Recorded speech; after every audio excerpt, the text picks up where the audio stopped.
यतिको मिठो काफल यति सजिलो गरी टिप्ने चाहिँ सम्भवतः मै पहिलो व्यक्ति होला। हाम्रो काफल चाहिँ यस्तो टिपिसक्यौँ। यहीँ छ ल हेर्नु न, म खुट्टा यी भुइँमा छ मेरो, हेर्नुहोस् त खुट्टै भुइँमा छ।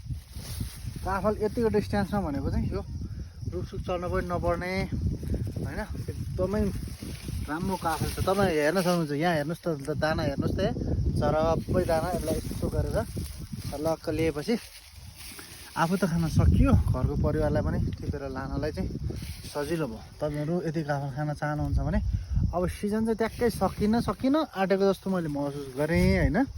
यस्तो देखेपछि टिपौँ भन्दा नि खाउँ जस्तो लाग्दो रहेछ क्या। अमेजिङ, वाउ वाउ, निकै नै मिठो।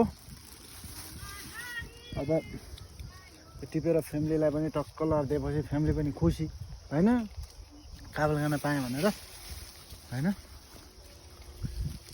बुढी त अब झनै खुसी, बुढी ल्यायो काफल भनेर।